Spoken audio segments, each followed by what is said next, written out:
안녕하세요. 저는 동탄에 사는 올해 39 주부입니다. 올해 초등학교 1학년 올라가는 아들 하나 키우고 있고요. 결혼한 지 올해로 딱 10년째입니다. 저는 따로 직장은 다니지 않고 남편이 하는 자영업을 돕고 있어요. 그래서 늘 남편과 같이 움직입니다. 코로나 때문에 위기가 있기도 했어요. 아마 대한민국 많은 자영업자분들 힘드셨을 겁니다. 그 힘든 시간 어떻게든 버텨내니 이런 사연을 보내는 날도 오게 되네요. 제 사연은 시가 식구들과 관련한 사연이지만 흔한 고부간의 갈등 얘기는 아닙니다. 시집 와서 시부모님에게 서운한 건 하나도 없었냐고 묻는다면 거짓말이겠죠. 하지만 저를 제일 힘들게 했던 건 시모가 아닌 남편의 형인 아주버님과 형님 내외입니다. 원래 우리나라는 형제끼리 차별받는 일도 흔하고 형님 동서지간 사이 안 좋은 일도 꽤나 많은 편이긴 합니다만 저는 속 좁고 심보 고약하게 쓰는 형님 내외랑 아예 인연 끊어버리고 사는 중입니다. 한 가지 미리 말씀드리자면 저는 결혼할 때부터 시부모님이 대놓고 장난만 더 챙기는 거 알면서 결혼한 사람입니다. 어느 집이든 첫째 장남 장녀에게 우선권이 있고 더 챙기게 되는 거 이해하기 때문에 남편이 형에 비해 도움 많이 못 받고 결혼한 거 이해는 했어요. 시댁은 아들만 둘인데 둘에게 전부 집 한 채씩 턱턱 해줄 정도로 넉넉한 집안이 아니거든요. 일단 장남이 잘 되어야 집안이 잘 돌아간다는 생각을 갖고 계신 시부모님 때문에 차남인 우리 남편은 학창 시절부터 어느 정도 형님과의 차별은 당연한 듯 감수하고 살아왔다고 들었습니다. 그렇다고 저희 시부모가 장남만 예뻐하고 저희를 홀대한 건 아닙니다. 남편은 아들 중에서도 딸 같은 노릇하는 그런 아들이라 시부모님과의 사이도 좋습니다.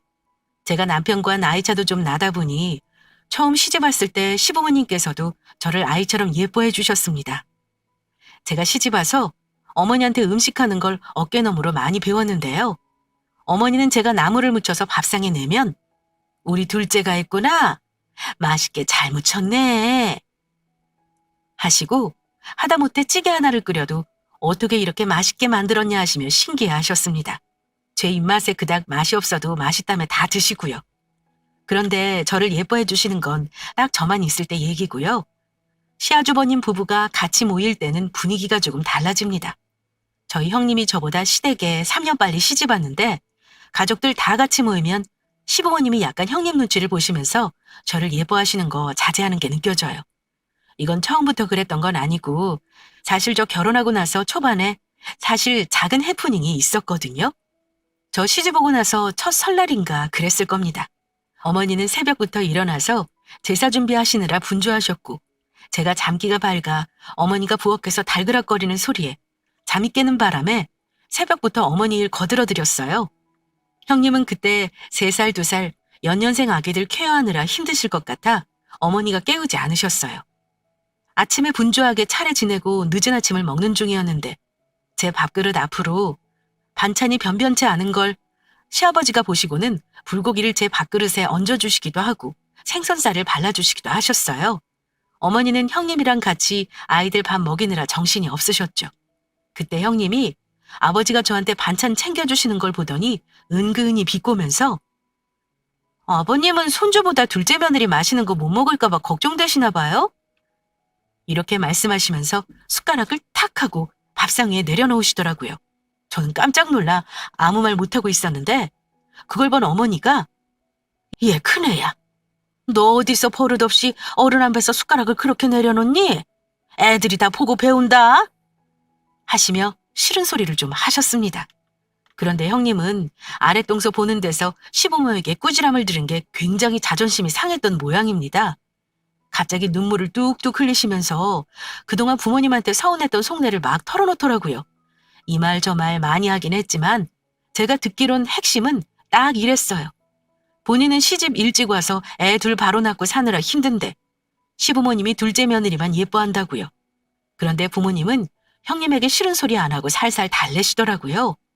옆에 아주버님은 자기 마누라 역성까지 들면서 자기 와이프가 힘든지 눈물이 많다고 이해하라는 말을 하길래 왜 제가 미안해야 하는 건지 모르겠지만 그냥 죄송하다 하고 넘어갔습니다. 그런데 그 일 이후에 형님이 시부모님 안 보는 곳으로 저를 조용히 부르시더니 저한테 이런 말을 하네요. 동서, 사실 내가 질투가 좀 많아. 그건 동서가 이해해주라. 그동안 나랑 우리 애들이 관심 독차지하고 살다가 동서가 들어와서 잠시 내 눈이 뒤집혔나 봐. 다음부터는 나도 조심할게. 그래도 나는 아버님, 어머님이 동서만 예뻐하는 건 못 보겠다. 혼자 너무 예쁨 받으려고 하지 마. 내가 너무 비교되잖아? 네, 형님. 형님이 저 때문에 서운하셨다니까 저도 죄송해요. 앞으로는 조심할게요. 웃는 얼굴로 농담인 듯 진담인 듯 말을 하길래 기분은 나빴지만 일 크게 만드는 게 싫어서 형님에게는 알겠다 대답하고 끝냈습니다. 그 일 있고 나서 시부모님은 형님 내외에 있을 때는 의식적으로 저를 멀리 하시는 듯 했습니다. 제가 시댁 가서 아버님 어깨라도 주물러 드리려고 하면 제 손을 마다하시면서 다음에 해달라고 하시거나 어디 갈 때 제가 무의식적으로 어머님 팔짱을 끼기라도 하면 어머니는 슬쩍 제 손을 빼시면서 저한테 조용히 말씀하십니다. 아가, 큰 며느리 있는 데서는 이렇게 하지 말어. 저는 아무렇지 않은 척 웃으며 네 하고 대답은 했지만 내심 상처 많이 받았습니다. 제가 눈치 없는 사람도 아닌데 형님 있는 자리에서 시부모님에게 일부러 애교를 부린 것도 아니었어요. 일부러 예쁨 받으려 노력한다기보다는 저는 시부모님이랑 잘 지내고 싶었습니다. 그래서 저희 친정 부모님한테 하는 것과 다를 바 없이 똑같이 하려 했고요. 주말마다 가려고 노력했고 바빠서 시간이 안 될 때는 적어도 한 달에 한 번은 시댁에 갔었습니다. 생필품 떨어진 건 없나 기억한 후 다음에 갈 때 꼭 사가지고 갔어요. 또 먹고 싶은 거, 드시고 싶은 거, 비싼 건 아니지만 기억했다가 사드리곤 했습니다. 그런데 형님 눈치를 보시면서 저를 어려워하시니까 당연히 제 입장에선 서운하고 마음이 안 좋았죠. 그렇다고 아주버님이 시부모님한테 잘하는 것도 아닙니다. 집은 저희보다 더 시댁이랑 가까운 곳에 살면서 명절이나 특별한 날 아니고서는 찾아오는 거 거의 못 봤습니다. 조카가 둘 다 아직 어리다는 핑계로 더우면 덥다고 안 오고 추우면 춥다고 안 오고요. 조카도 할아버지 할머니를 자주 못 보니 얼굴을 가리는지 옆에도 안 오려고 한 적이 많았어요. 제가 귀엽다고 좀 안아볼라 치면 때리고 난리를 부립니다. 애가 아기 때부터 좀 무난한 성격은 아니더라고요. 그러다가 저는 첫 아들을 낳았는데 저는 아이 낳고 나서도 시댁에 자주 갔어요. 얼굴 자주 보니 당연히 우리 아들도 시부모님 잘 따랐고요. 그런데 형님 입장에서는 그게 꼴보기가 싫었는지 식구들 어쩌다 다 모여서 저와 우리 아이를 예뻐하시면 큰 손주보다 작은 손주 더 예뻐한다고 대놓고 질투를 하신 적도 많습니다. 더 이해가 안 가는 건 형님이 대놓고 시부모님에게 하는 말이었습니다. 아주버님은 사업을 하셨는데요. 아마 중간중간 자금 나누를 힘들 때 시부모님께 도움을 요청한 적이 몇 번 있었나 봐요. 근데 아무리 자식이라도 맡겨놓은 돈 찾아가듯 매번 그렇게 목돈을 해주는 거 쉬운 거 아니잖아요? 처음에야 도와주셨겠지만 부모님도 생활이 있고 노후가 있으니 거절도 몇 번 하셨던 것 같아요. 나중에 남편에게 듣고 보니 시부모님이 은근히 아주버님과 형님 눈치를 보셨던 게 이유가 있더라고요. 그게 형님 친정 때문이었는데요. 아주버님 사업 자금을 형님 친정에서 몇 번 도와줬다고 눈치를 보시는 것 같다는 말에 그런가 보다 했습니다. 근데 그걸 두고두고 서운해하면서 저 있는 데서도 이런 말을 대놓고 하시곤 했습니다. 어머니는 장남할 때 해준 게 뭐가 있어요? 애들 아빠 사업한다고 저희 친정집에도 손 벌린 거 아시잖아요. 그래도 이만큼 누리고 살 수 있게 된 거 진짜 힘들 때 친정에서 도와준 덕분이죠. 그러면 어머니는 또 아무 말 못하고 그 말을 듣고만 계십니다. 솔직히 제 심정으로는 형님이 부모한테 받은 거 없다고 하실 때 따주고 싶은 마음이었어요. 왜냐? 형님 말에 따르면 저야말로 시댁에서 정말 받은 게 없습니다. 형님은 그래도 결혼할 때 집은 받으셨어요. 저 결혼할 때는 시댁이 큰 사기를 당해 지금은 시부모님 재산이라고는 남편이 청약받아서 부모님께 명의 이전해드린 지금 살고 있는 아파트 한 채와 시골에 100평짜리 땅 하나밖에 없습니다. 다행히 생활은 아버지 연금으로 하시고요. 그나마 큰 빚 없는 게 다행인 거죠. 시어머니도 둘째 아들 결혼할 때 아무것도 해준 거 없는 게 미안하신지 늘 말씀하셨던 게 나중에 우리 죽으면 이 집은 둘째네 줄 거야. 너희는 그래도 집도 해줬고 힘들 때 도와준 적도 있진 않니? 둘째네는 결혼할 때 아무것도 해준 게 없으니 그건 알고 있어라. 나중에 두 분 돌아가시고 집은 둘째 아들 줄 거라고 항상 말씀하셨습니다. 그런데 형님은 처음 몇 번은 대꾸 없이 듣고만 있다가 나중에 제가 애 낳고 나서 어머니가 그런 말 하시면 싫어하셨어요. 그러면서 한다는 말이, 어머니, 벌써부터 그런 말 하시는 거 저 솔직히 서운해요. 우리 남편이 그래도 장남이잖아요.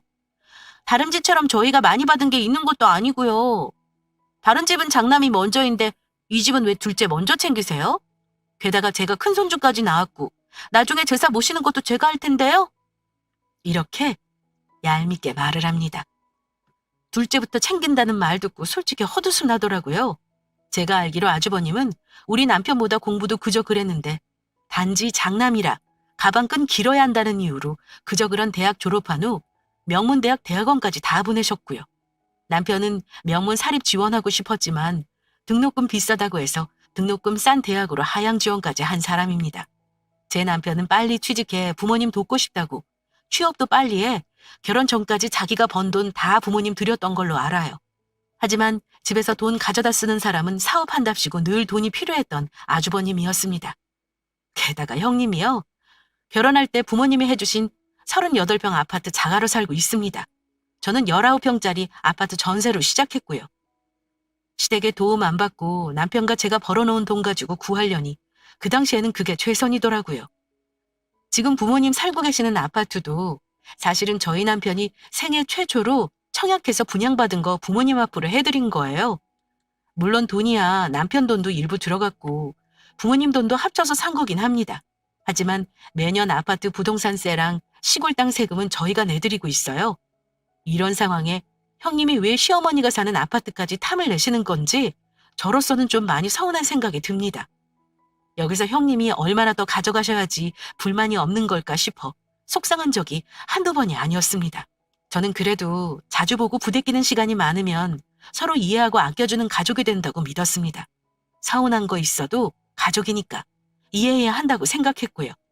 하지만 결혼해서 몇 년간을 같이 얼굴 보고 살아도 형님네와의 거리감은 좁혀지지 않았습니다.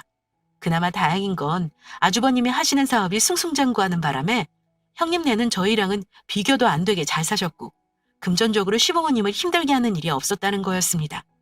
왜 가족 중에 어려운 형제 있으면 모이기도 더 어렵고 하잖아요? 굳이 말하자면 저희 집이 힘들었죠. 그때 제 남편도 막 사업을 하겠다고 퇴사를 했을 때였는데 제 이름으로 대출도 받았고 퇴직금도 쏟아부으면서 여러모로 마음고생을 좀 했던 때였거든요. 그때 제 남편도 막 사업을 하겠다고 퇴사를 했을 때였는데 제 이름으로 대출도 받았고 퇴직금도 쏟아부으면서 여러모로 마음고생을 좀 했던 때였거든요. 하지만 부모님께 손 벌리기 싫어서 부모님에게는 힘든 거 말하지 않고 저희 부부 힘으로 헤쳐나가려고 많이 힘들던 때였습니다. 암튼 앞의 말들은 다 사족이라고 할 수 있겠네요. 왜냐하면 더 큰 문제는 저희 아이들과 형님네 아이들이 점점 커가면서 일어났으니까요. 아무래도 경제적으로 격차가 있어서인지 형님네 아이들과 제 아이는 유치원 다닐 때부터도 차이가 많이 났어요. 형님네 아이들은 둘 다 영어 유치원 보내고 사립초등학교 입학시키면서 온갖 비싼 학원은 다 보내는 반면 제 아들은 그냥 평범한 동네 어린이집 다니고 유치원 다녔습니다. 확실히 아이들이 외부 자극에 노출이 많으니 말하는 것들과 행동이 저희 아이와는 많이 다르더라고요. 좋게 말하면 똑똑한 거고 나쁘게 말하면 소위 영악하다고 하죠. 그러면서 형님은 제가 형편이 안 돼서 아이한테 투자 못하는 거 은근히 까내리곤 한 적도 있었습니다. 동서, 요즘 영어 유치원 안 보내면 나중에 학교 들어가서 얼마나 뒤처지는 줄 알아? 아이의 출발선이 다르다니까. 어지간하면 다른 거 아끼지 말고 준우도 영유 보내.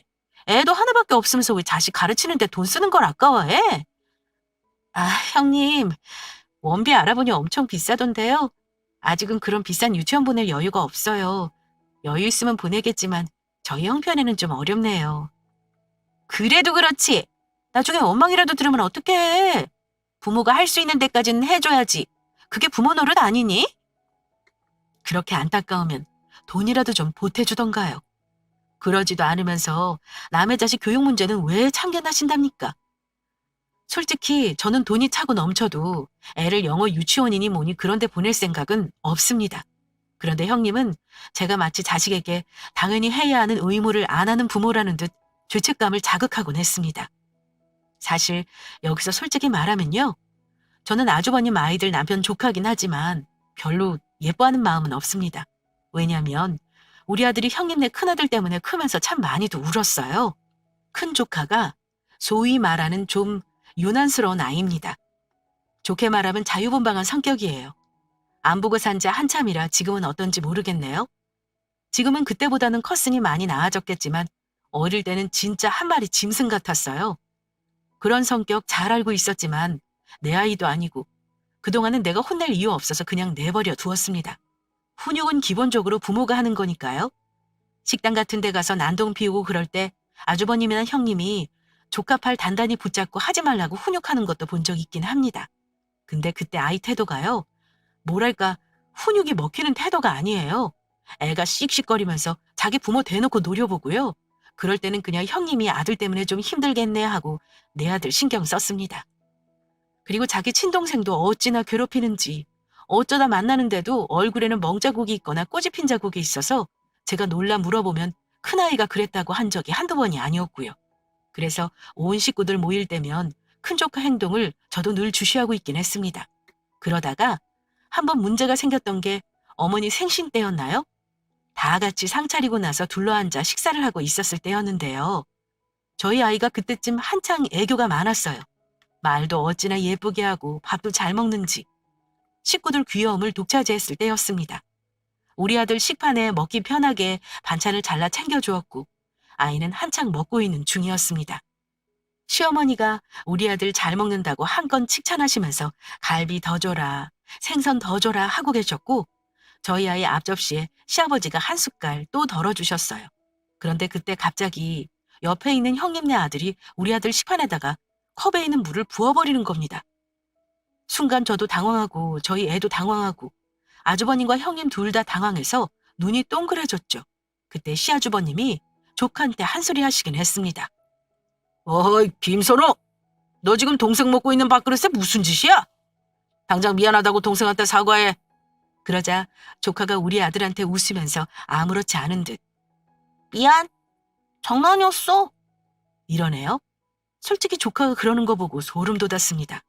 애가 어쩜 저러나 싶어서요. 다들 우리 아들한테 집중해서 질투가 난 건지 아니면 아무 생각 없이 장난친 건지 모르겠는데 좀 장난이 좀 과하다는 생각이 들긴 했습니다. 하지만 시어른 생신날 공연이 큰 소리 날 것 같아서 저는 따로 조카를 야단치지는 않았어요. 얼른 우리 아이 식판 빼고 접시에 음식 다시 세팅해서 아들 줬습니다. 아무것도 모르는 아기도 아니고 초등학교 저학년 아이가 하는 행동인데 솔직히 내 아이였다면 그 자리에서 아주 호되게 혼냈을 겁니다. 하지만 시아주버님이 야단치는 신유는 냈으니 뭐 그걸로 됐다 생각하기로 하고 그 일은 넘겼습니다. 속상한 일이야 뭐 그것뿐이겠어요. 가지 많은 나무 바람 잘 날 없다고 하는데 우리는 가족이라 봐야 꼴랑 형제 둘인데 어찌나 자잘한 일이 많은지 일일이 말하자면 날 셀 정도라 이 정도만 하겠습니다. 그러다가 큰 사달이 난 건 얼마 뒤였는데요. 애들 싸움이 어른 싸움 된다는 말 들어는 봤어도 제가 그 속담 주인공 될 줄은 정말 몰랐네요. 결과적으로만 보면 차라리 우리 식구에게는 잘된 일이다 싶긴 하지만요. 그때는 정말 열받아서 아주버님네뿐만 아니라 시댁도 발걸음을 끊어버리고 싶을 정도였습니다. 무슨 일이 있었냐면요. 그때가 아마 3년 전 설날이었을 겁니다. 제가 조카들 주려고 세뱃돈도 준비했을 때였으니까요. 설날 전날 저는 형님보다 조금 일찍 도착해서 이미 전이랑 나물이랑 차례 지낼 때 음식은 어지간히 해놓았습니다. 그리고 오후 다 돼서야 형님이랑 조카들이 왔더라고요. 아이들 배고프다길래 부쳐놓은 동그랑땡이랑 잡채랑 챙겨주고 저는 어머니랑 모자란 거 장 좀 보려고 집을 나섰습니다. 형님이 일찍 와서 음식 같이 못한 게 조금 미안하신지 같이 가자고 하더라고요. 동서, 음식 천천히 하지 그랬어. 내가 와서 같이 하려고 했는데 다 해놓으니까 너무 미안하잖아. 암튼 마트는 같이 가. 늦게 온 사람이 짐꾼이라도 해야 마음이 편하겠다. 형님도 참 그냥 집에서 쉬고 계세요. 제가 어머니랑 같이 얼른 다녀올게요. 살 것도 많이 없는걸요? 근데 굳이 같이 가자고 하시길래 그러자 하고 주차장에 내려왔어요. 그런데 형님이 스마트 키로 차 문을 딸깍하고 여는데 세상에 차를 바꾸셨더라고요. 그것도 아주 비싼 외제차로요. 저도 어머니도 당연히 놀랐죠. 어머, 형님 차 바꾸셨어요? 이거 엄청 비싼 차 맞죠? 요즘 아주버님 돈 잘 버신다더니 좋으시겠어요, 형님. 저 이렇게 좋은 차 처음 타봐요. 이거 신발 벗고 타야 하는 거 아니에요? 저는 짐짓 너스레를 떨며 형님 기분 좋은 말을 했습니다. 그러자 형님이 저한테 이렇게 자랑을 하시더라고요. 원래 타던 차가 오래됐기도 했고 맘먹은 김에 오래 타자 싶어서 무리 좀 했어. 벤츠도 다 같은 벤츠 아닌 거 알지? 동네 주변에 이거 타고 다니는 사람은 아마 없을걸? 아무튼 우리 형님도 겸손을 몰라도 너무 모르는 분입니다. 제가 추켜 세운다고 말을 또 저렇게 얄밉게 하더군요. 저야 뭐 원래 형님이 말 저렇게 하는 거 알고 있으니 이젠 아무렇지도 않더군요. 그런가 보다 하고 어머니랑 차에 타서 연신 감탄만 했습니다. 비싼 차가 좋기는 하더라고요. 아주버님 사업 잘 돼서 좋은 차 타는데 가족으로서 좋은 마음이었습니다. 그런데 어머니는 형님한테 걱정 어린 말씀을 하시더라고요. 사업이라는 게 언제고 마냥 잘 되는 것만 생각하면 안 되는 거야. 그럴 때 미리 빚도 좀 갚고 저축을 많이 해놔야지. 버는 대로 족족 쓰다가 나중에 힘들어지면 후회한다. 어머니 말씀 당연히 일리 있는 말이죠. 그런데 형님은 잔소리를만 생각하셨는지 어머니, 저도 그동안 힘들다가 이제 남편 덕보는 건데 이깟 차 하나 바꿨다고 저한테 싫은 소리 하시게요? 그런 건 저희가 알아서 할 테니 걱정 마셔요. 내가 큰애한테 들은 소리가 있어서 그래. 너희 골프 치러 다니는 것도 돈이 그렇게 많이 든다며. 저번에 너희 집에 갔더니 왜 물건들은 그렇게나 많고 카고는 쓸데없이 왜 그렇게 죄다 바꾼 거니? 다 감당이 되니까 사는 거예요. 저희가 어머니한테 용돈도 드리는데 그거 줄이라는 말은 안 하시면서 왜 저 돈 쓰는 거 주고 투집이세요? 어머니는 형님이 뾰족하게 대응하자 더 이상 말씀은 안 하셨지만 한숨을 한번 푹 쉬고는 걱정하는 듯한 얼굴이셨습니다. 제가 굳이 끼어들 대화는 아니라 저는 듣고 있기만 했고요. 그렇게 어색한 분위기로 장을 보고 집에 왔을 때였습니다. 더 큰 일은 그때부터였습니다. 제가 집에 들어서자 우리 아들이 울음 잔뜩 참은 얼굴로 저한테 거실에서부터 달려오더라고요. 엄마! 엄마! 형아가 나한테 나쁜 말 했어! 우리 아들 뒤에는 큰 조카 아이가 인상을 잔뜩 찌푸리면서 따라 나오더라고요. 어머니랑 형님은 마트에서 사온 짐 정리한다고 먼저 부엌으로 들어가셨고요. 집에 없는 동안 큰 조카가 우리 아들을 지분거리며 못살게 굴었나 싶기도 했고 아이들은 작은 것 가지고 자주 다투기도 하는지라 그냥 우리 아들만 달래려고 했습니다. 그런데 제가 아들을 안아들자 아들이 갑자기 울음을 터뜨리더라고요. 저도 아이가 울기까지 하니까 놀랐고요. 그런데 제가 왜 그러냐 따져 묻자 우리 아들이 하는 말이 조금 충격적이더라고요. 준우야, 엄마가 사이좋게 놀고 있으라고 했잖아. 왜 울고 그래? 어? 형아가 무슨 나쁜 말을 했는데? 엄마, 형이 우리 보고 거지래. 우리는 거지 가족이라서 같이 어울리면 안 된대. 엄마, 우리 거지야? 형은 부자고?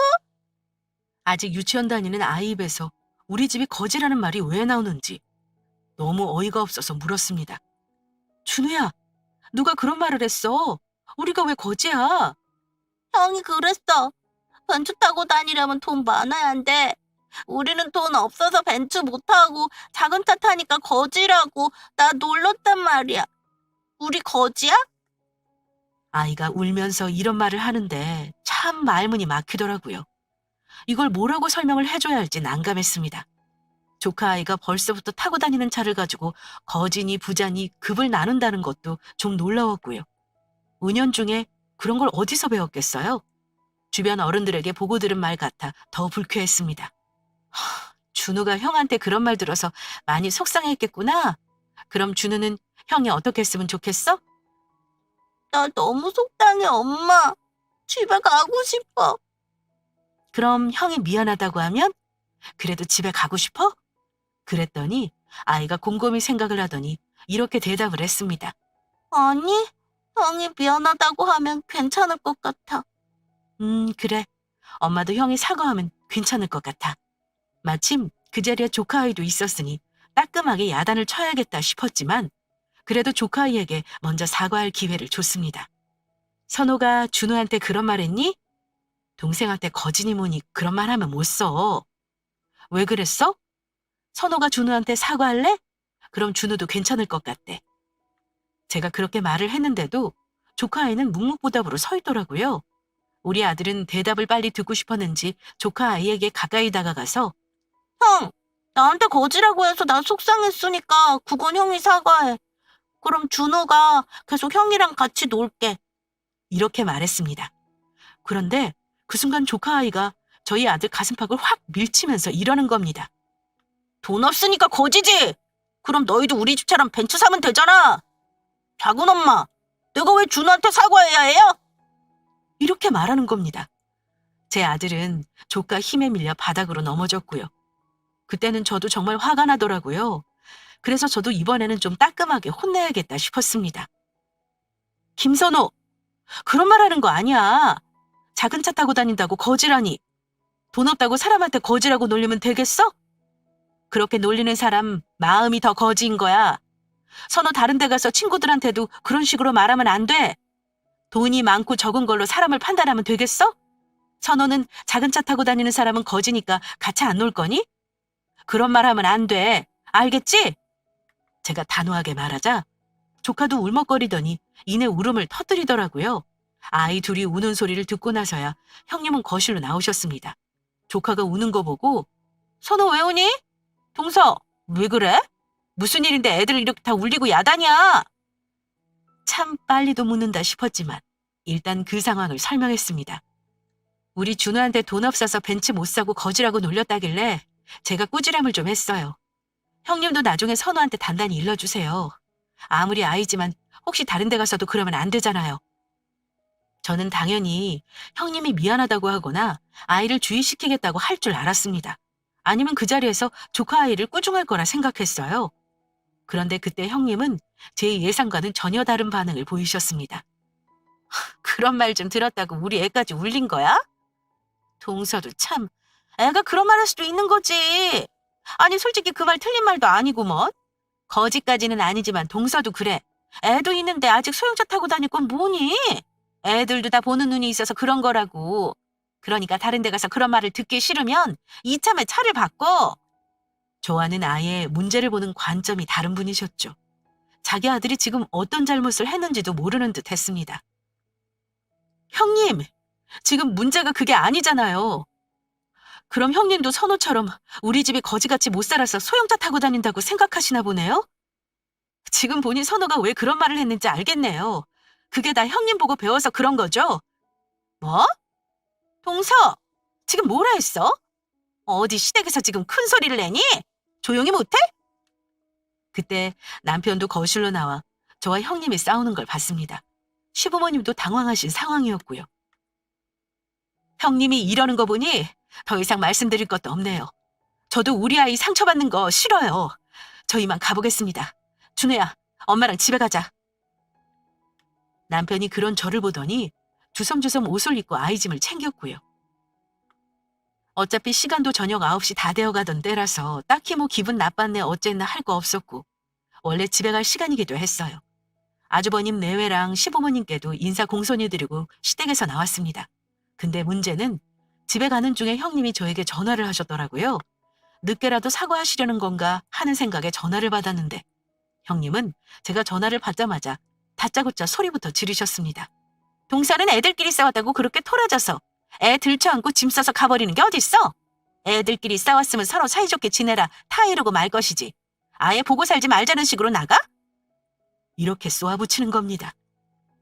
형님, 말을 알아듣게 좀 하세요. 저는 선우한테 사과할 기회도 줬고요. 형님한테도 분명 제가 기분 나쁜 이유 말씀드렸어요. 근데 형님은 선우랑 똑같은 생각이시더라고요. 사과 안 하실 거면 저도 앞으로 형님 얼굴 보기 불편하네요. 우리 아들이 쑥스러워서 망설이느라 그런 거지. 사과를 좀 늦게 하면 어때? 그렇다고 애를 홀랑 데리고 시댁을 나가? 동서 나가고 나서 아버지한테 애 교육 똑바로 시키라고 얼마나 혼났는 줄 알아? 내가 왜 시부모한테 그런 말을 들어야 하는 건데? 그런 소리 들을 만큼 우리 아들이 잘못한 게 뭔데 그래? 어디 생채기가 나기랬어? 욕이라도 했냐고? 그래서 저도 당당하게 하고 싶은 말 했습니다. 형님, 좋은 관계로 잘 지내려면 가족 간이라도 노력을 해야 하는 거예요. 형님은 그것부터 좀 배우셔야 할 것 같네요. 사람 돈 가지고 업신여기는 거 선호가 보고 배웠다는 생각은 안 하세요? 우리 아들이 당하는 입장에서 심지어 더 어린데 선호 심술에 마음 다쳐가면서 사이좋게 지내라고는 못하겠어요. 아무리 가족이라 해도요. 그게 폭력이 아니면 뭔가요? 그래? 아예 이참에 손절하고 지내자 이거네? 좋아. 나도 매번 동서 고고한 척 우아한 척 하는 거 꼴보기 싫어. 앞으로 어렵다고 우리한테 도와달라는 말 일절 하지 마. 오늘 이후로 얼굴 보지 말자. 형님 입에서 먼저 손절이라는 단어 나오길래 마음대로 하시라. 나도 앞으로는 얼굴 안 보고 살고 싶다고 하고 끊어버렸어요. 신랑한테 말했더니 신경 쓰지 마라. 잘못한 거 하나 없다라고 하는데 솔직히 마음은 편하지 않았습니다. 너무 화가 난 저는 그날 이후 형님과 손절하고 지냈습니다.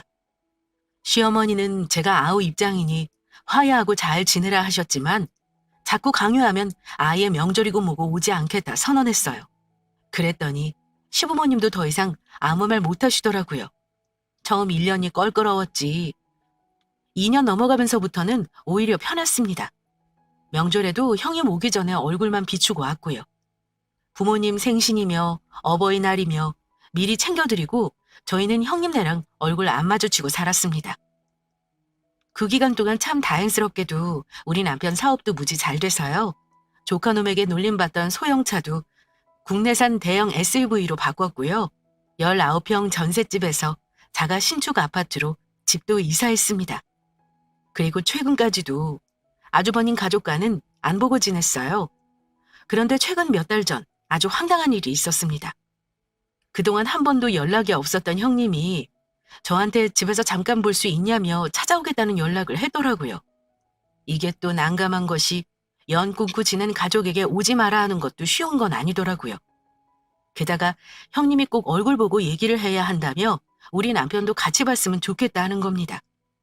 몇 년 전 일을 지금 와서 설마 사과하려나 싶었지만 형님 성격에 절대 그럴 위인이 아니라 의아하기만 했습니다.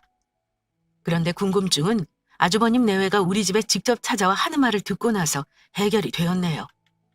어색한 분위기에 그동안 잘 지냈냐는 인사만 겨우 꺼냈는데 형님이 저한테 부탁 좀 하자며 한다는 말이 이랬습니다.